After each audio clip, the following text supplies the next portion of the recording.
رضیہ سلطانہ نے سلطنت دلی کا تخت کیسے حاصل کیا؟ خود کو سلطانہ کی بجائے سلطان کہلوانے کے پیچھے کیا منطق تھی؟ کیا رضیہ سلطانہ واقعی اپنے حبشی غلام کو اپنا دل دے بیٹھی تھی؟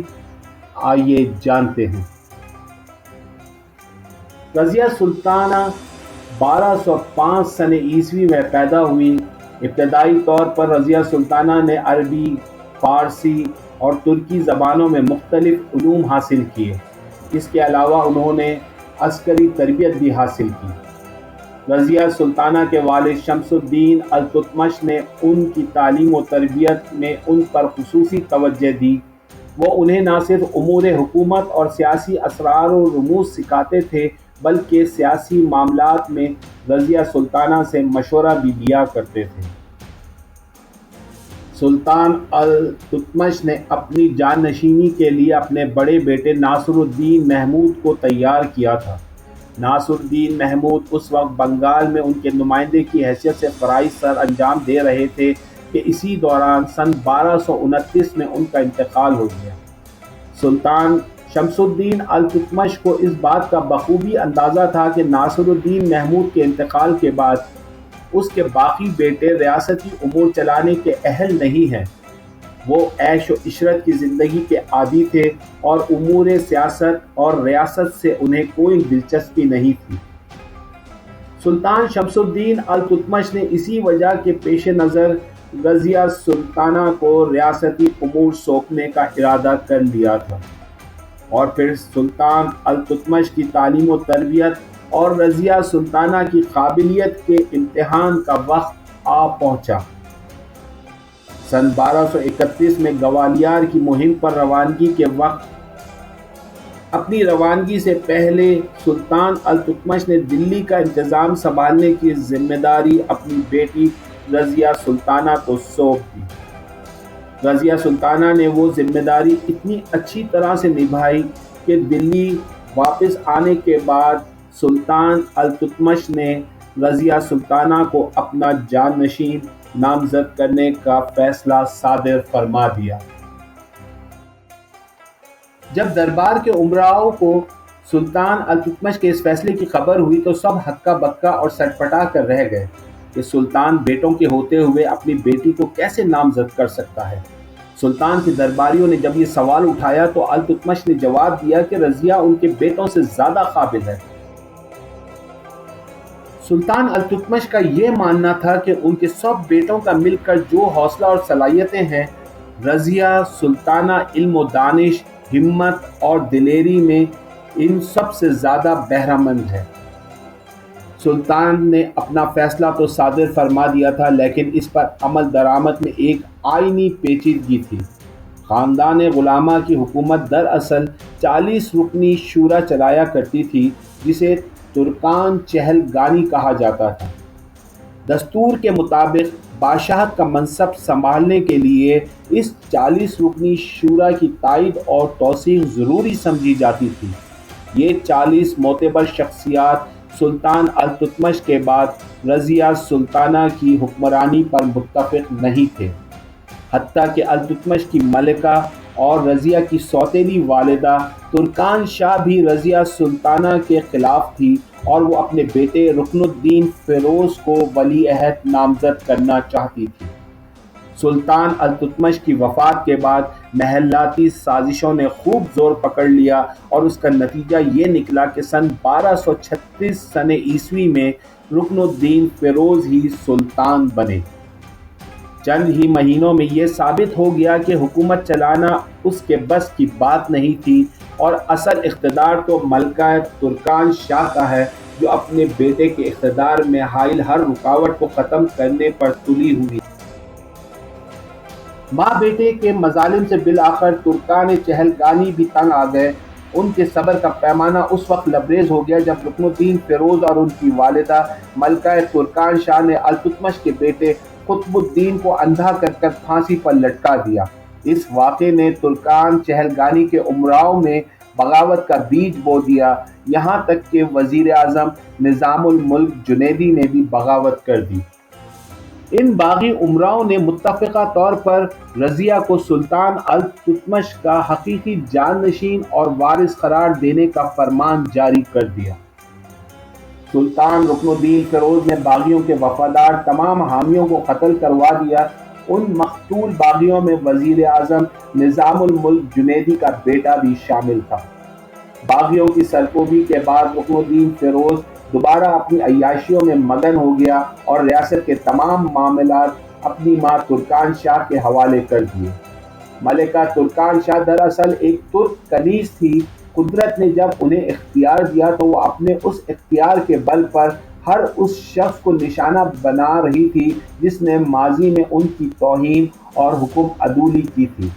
اپنی اس بے رحمی کے باعث رکن الدین فیروز کی حکومت عوام اور امراء میں غیر مقبول ہو گئی اور یوں رضیہ سلطانہ کے اقتدار کی راہ ہموار ہوتی چلی گئی۔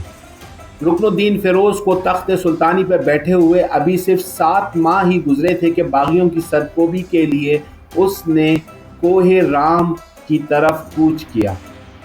اس کی غیر موجودگی میں دلی میں ملکہ ترکان شاہ نے رضیہ سلطانہ کے قتل کی سازش رچائی۔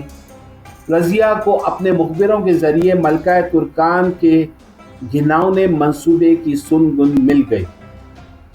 وہ جمعے کا دن تھا۔ رضیہ سلطانہ مظلومیت کی علامت یعنی سرخ لباس زیب تن کیے جمعے کے اجتماع میں پہنچ گئی، جہاں اس نے شرکاء سے پرجوش خطاب کیا اور خود پر ڈھائے جانے والے مظالم سے شرکاء کو آگاہ کیا۔ رضیہ سلطانہ کی تقریر نے پوری دلی میں آگ لگا دی۔ لوگ اس قدر مشتعل ہوئے کہ انہوں نے ہجوم کی صورت میں شاہی محل پر دھاوا بول دیا۔ یوں دلی کے عوام کی طاقت کے بل پر دلی کی تخت پر پہلی بار سن 1236 میں ایک خاتون جس کا نام رضیہ سلطانہ تھا رونق افروز ہوئی۔ رضیہ سلطانہ نہ صرف بر صغیر بلکہ پورے جنوبی ایشیا میں پہلی خاتون حکمران تھی۔ صدیوں سے تاریخ اس بات کو سچ ثابت کرتی ہے کہ اگر تخت نشین ہار جائے تو اس کی اگلی منزل تختہ دار ٹھہرتی ہے۔ سلطان رکن الدین فیروز اور ملکہ ترکان شاہ کا بھی یہی انجام ہوا۔ دونوں ماں بیٹے کو ایک ہی روز تختہ دار پر لٹکا دیا گیا۔ رضیہ جس روز تخت افروز ہوئی تو انہوں نے اپنے آپ کو سلطان کہلوانا پسند کیا اور یوں رضیہ سلطانہ اب رضیہ سلطان کہلانے لگی۔ رضیہ کا ماننا تھا کہ سلطانہ کا مطلب ہے کہ سلطان کی بیوی، مطلب وہی دوسرا درجہ، جبکہ میں تو خود سلطان ہوں۔ رضیہ سلطان کو عشق و محبت کے قصوں سے سخت نفرت تھی۔ اس نے اپنے دربار میں یہ حکم جاری کر دیا تھا کہ اس کے سامنے کبھی کسی کے عشق و محبت کی کہانی نہ سنائی جائے۔ رضیہ سلطان کا کہنا تھا کہ عشق و محبت کے قصے، کہانیاں اور واقعات سن کر وہ بزدل، کمزور اور نکما نہیں بننا چاہتی ہے۔ خود کو مردوں کے برابر ثابت کرنے کے لیے وہ ایسا لباس زیب تن کیا کرتی تھی جس سے ان کا پورا جسم چھپا رہے سوائے چہرے کے، اور وہ جب بھی دربار میں آ کر بیٹھتی تھی تو سر پر تاج کی جگہ پگڑی اور چگا پہنا کرتی تھی۔ رضیہ سلطان نے اپنے دور میں عوام کے لیے بے شمار فلاحی کام کیے، کنویں کھدوائے، درخت لگوائے، مدارس قائم کیے اور امن عامہ قائم کیا۔ رضیہ سلطان میں ایک بہت بڑی خوبی یہ تھی کہ وہ کسی بھی مسئلے کو حل کرنے کے لیے جلد فیصلہ لیا کرتی تھی اور مجرموں کو وہ بہت سخت سزائیں دیا کرتی تھی۔ اپنی حکمرانی کی ابتدا میں رضیہ سلطان نے اپنے والد سلطان شمس الدین التتمش کے نام کے سکے جاری کیے۔ جب رضیہ سلطان کے نام کے سکے بنے تو ان سکوں پر 2 قسم کی تحریریں کندہ کی گئی تھیں۔ ایک تھی سلطان جلالۃ الدنیا والدین اور دوسری تھی السلطان المعظم رضیۃ الدین بنت سلطان۔ رضیہ سلطان کی سیاسی سمجھ و بلوغ کی وجہ سے ان کی فوج اور عوام دونوں ہی رضیہ سلطان کی گرویدہ تھی اور جنگوں میں بھی پوری مستعدی کے ساتھ شامل ہوا کرتی تھی۔ رضیہ سلطان نے اپنے خلاف اٹھتی ہر بغاوت کو بڑی کامیابی سے ختم کیا۔ رضیہ سلطان میں وہ تمام وصف موجود تھے جو ایک حکمران میں ہونے چاہیے۔ لیکن کئی سرکردہ ترک امراء نے رضیہ سلطان کو ابھی تک دل سے حکمران تسلیم نہیں کیا تھا۔ سابق وزیر اعظم نظام الملک جنیدی نے جب ایک خاتون حکمراں کو تخت پر بیٹھنے کو قبول نہیں کیا تو کئی ایسے امراء بھی ان کے ہم آواز بن گئے جنہوں نے رکن الدین کے خلاف بغاوت میں رضیہ سلطان کا ساتھ دیا تھا۔ یہ امراء کبھی ملتان تو کبھی لاہور سے پیش قدمی کیا کرتے تھے یا کبھی بدایوں سے حملہ کرتے تھے، لیکن رضیہ سلطان نے یا تو انہیں ہر دفعہ شکست دی یا پھر ان سے اپنی اطاعت قبول کروا لی۔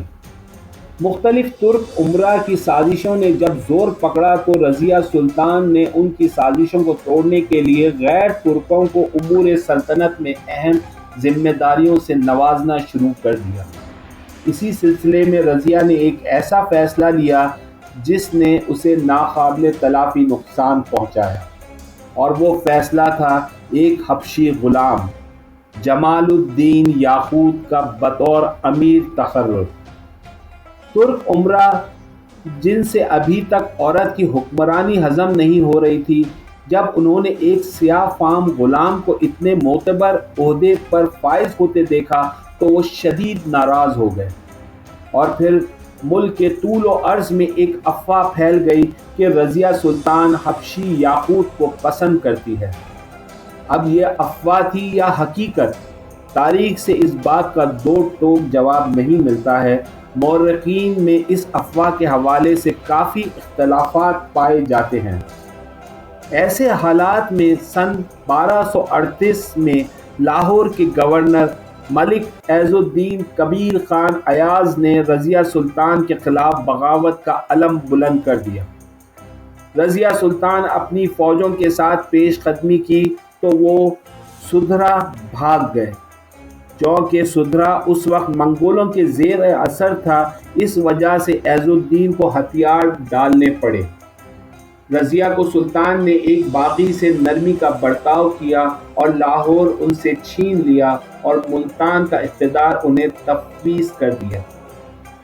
ان دنوں پھٹیڈا، جسے اب بھٹنڈا کہا جاتا ہے، اس کے حاکم ملک اختیار الدین التونیا تھے۔ اسی وقت التونیا نے رضیہ سلطان کو شادی کا پیغام بھیجا تھا، لیکن رضیہ نے انکار کر دیا۔ جب التونیا کو رضیہ سلطان اور یاقوت کے جھوٹے سچے قصوں کا پتہ چلا تو اس نے جل بھن کر بغاوت برپا کر دی۔ رضیہ سلطان نے التونیا کا سر کچلنے کے لیے دلی سے نکل کر لڑنے کا فیصلہ کیا۔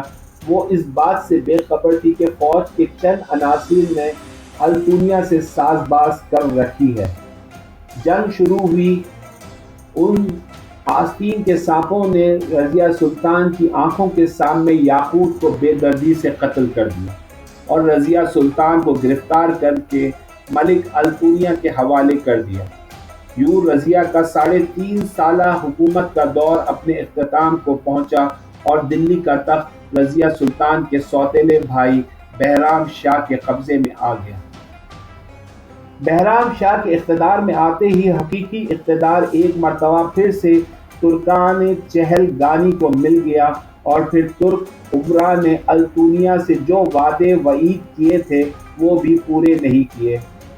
التونیا کو جب یقین ہو گیا کہ رضیہ سلطان کو تخت سے ہٹانے کا اسے تو کوئی فائدہ نہیں ہوا، تب اس نے رضیہ سلطان کی حمایت کا اعلان کر دیا۔ اس کے بعد ان دونوں نے شادی کر لی اور تخت کے حصول کے لیے مشترکہ جدوجہد شروع کر دی۔ التونیا نے آس پاس کے زمینداروں، نوابوں اور سپاہیوں سے رابطے قائم کیے اور ایک لشکر کھڑا کرنے میں کامیاب ہو گیا۔ سن 1240 کو ملک التونیا اور رضیہ سلطان کے لشکر کا بہرام شاہ کی فوجوں سے ٹکراؤ ہوا۔ گھمسان کا رن پڑا اور رضیہ سلطان کو شکست ہو گئی۔ ملک التونیا اور رضیہ سلطان بڑی مشکل سے میدان سے اپنی جان بچا کر نکلنے میں کامیاب ہوئے اور زخموں سے چور چور بھاگتے بھاگتے کیتھل یعنی کرنالا پہنچ گئے۔ وہاں کچھ مقامی افراد نے انہیں کھانے پینے کا کچھ سامان دیا اور پھر اگلے ہی روز اسی جگہ پر ان دونوں کی لاشیں ملی۔ انہیں کس نے اور کیوں قتل کیا اس کے بارے میں تاریخ میں کوئی حقیقی شواہد موجود نہیں ہے۔ یہ قیاس کیا جاتا ہے جن لوگوں نے انہیں کھانا فراہم کیا تھا انہوں نے ہی قیمتی لباس اور زیورات کے لیے دونوں کو قتل کر دیا تھا۔ رضیہ سلطان اور ملک التونیا کی قبریں کیتھل یعنی کرنال میں دلی میں ہیں یا پھر کہیں اور۔ اس حوالے سے بھی متضاد قیاس آرائیاں موجود ہیں۔